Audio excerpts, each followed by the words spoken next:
સ્થાનિક સ્વરાજ્યની ચૂંટણી વચ્ચે અમૂલના ડિરેક્ટરનું નિવેદન ચર્ચામાં આવ્યું। અમૂલના ડિરેક્ટર વિપુલભાઈ પટેલે ચર્ચાસ્પદ નિવેદન આપ્યું અને કહ્યું કે છાતી ઠોકીને કહું છું કે મેં રાજકારણમાં રૂપિયા બનાવ્યા। નડિયાદમાં એરિયા કોલેજીસ રિટાયર્ડ સ્ટાફ એસોસિએશનના કાર્યક્રમમાં નિવેદન આપ્યું। કહ્યું કે જિલ્લા ભાજપના તેઓ પૂર્વ પ્રમુખ અને મહામંત્રી પણ હતા અને તેમણે હવે જે પ્રકારે નિવેદન આપ્યું છે તેને લઈને રાજકારણમાં પારદર્શકતા, નૈતિકતાની ફરી એકવાર ચર્ચાઓ ઉઠી।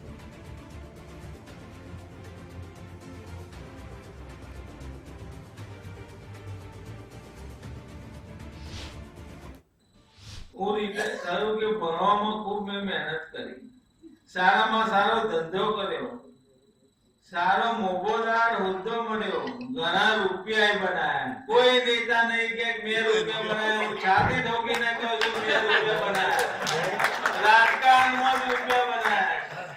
आवा कोई नेता नडियादमां खेड़ा जिल्लामां कोई नहीं मळे, कारण के जे मळे घेर भरे बहार हाले।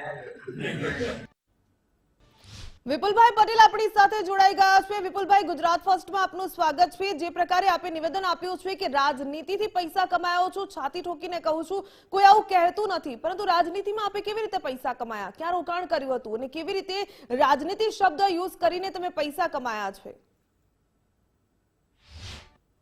રાજકારણમાં રૂપિયા કમાયો છે એવું મારું ચોખ્ખું નિવેદન નતું, પરંતુ હું રાજકારણમાં છું। મેં ખૂબ મહેનત કરી છે, બીજેથી પૈસા કમાયો, ધંધામાંથી પૈસા કમાયો, એટલે પણ હું રાજકારણમાં છું એટલે પૈસા કમાયો ના, ના, ધંધો કરીને જ કમાયા છે। પણ રાજકારણનો મને લાભ મળ્યો છે, કારણ કે હું મોભાદાર વ્યક્તિ હોય, કોઈકની કોઈક સંસ્થામાં હોઉં તો મને કામ વધારે મળે, અને કામ વધારે મળે હું ભાવ કહું એ ભાવે લેવા તૈયાર થઈ જાય, અને એને લીધે મારે નફો વધારે થયો। પણ વિપુલભાઈ, જે પ્રકારે આપે કહ્યું કે રાજનીતિમાં આવ્યો અને ત્યારબાદ મેં પૈસા કમાયા, તેવું છાતી ઠોકીને કહું છું, કોઈ નથી કહેતું, તમે જ બોલી રહ્યા છો। તો જનતાની સેવા કરવા માટે લોકો રાજકારણમાં આવે છે તેવું નિવેદન આપતા હોય છે, પરંતુ તમે તો કંઈક ઉલટું નિવેદન આપ્યું। તો શું ખરેખર રાજનીતિમાં લોકો પૈસા કમાવા માટે આવે છે, જનતા વોટ આપે છે, તો આવી રીતે ઋણ ચૂકવશો? લોકોના કઈક લોકો છે એવા કે લોકોને સેવા કરવી છે, લોકો ધંધાદારી કમાઈ ગયા, કેટલાય પાર્ટી એવી છે કે એમનો એક છોકરું રાજકારણમાં પ્રવેશે ના, એવું નહીં, પણ જનતા ઋણ રાખે છે તો એ જનતાનું ઋણ રાજકારણમાં જે આવ્યો હોય જનતા થકી, એ જનતાનું અવશ્ય ઋણ ઉતારવું।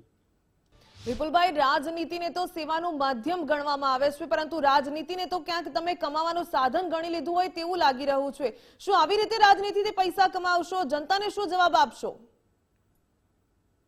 મારી સામે શ્રોતાઓ બેઠા હતા, એમાં 2-4 જણા એવા હતા કે મારી સતત ઈર્ષા કરતા હતા, મને વાતો મળતી હતી, એટલે મેં એમને ધ્યાને રાખીને આ સ્ટેટમેન્ટ કર્યું। પણ કઈ બનાયા છે હવે એ એમનો વિષય છે, મારથી તો બધાના એકાઉન્ટ મારે ત્યાં નથી એટલે મને ખબર ના હોય। હા, બનાયા છે, કેટલાય બનાયા છે। એમને દરેક નેતા તો 8-8 ગાડીઓ હોય છે, અને મોંઘી ગાડીઓ એમને તો હોય છે, પછી પબ્લિક ની શરૂ થાય છે, એટલે હોય એ શક્ય છે, કેટલા હોય કેટલા ના પણ હોય।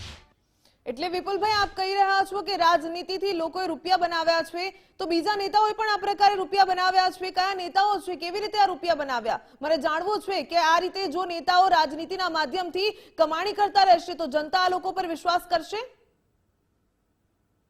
અરે, મેં તમને કહ્યું કે 2-4 બધી એવી હતી મારી સામે, હું જયારે બોલતો તો મારી મસ્કરીઓ કરતી હોય એવું સ્વાભાવિક લાગે છે। તમારી કોઈક મસ્કરી કરતો હોય તો તમને લાગે કે આ મારી મસ્કરી જ કરવાનું છે, તો એને સંભળાવવા, એને બતાવવા હું આ સ્ટેટમેન્ટ તમે જે સ્ટેટમેન્ટ આપ્યું છે, સ્થાનિક સ્વરાજ્યની ચૂંટણીઓ નજીક છે, શું આપને લાગી રહ્યું છે આનાથી એક રાજકીય ચર્ચા ઊભી થઈ ગઈ છે કે ખરેખર હવે જનતા આ નેતાઓ પર ભરોસો કરવો કે નહીં? કારણ કે રાજનીતિમાં તો પૈસા કમાવા આવતા હોય એવું લાગી રહ્યું છે, સેવા કરવા માટે નહીં।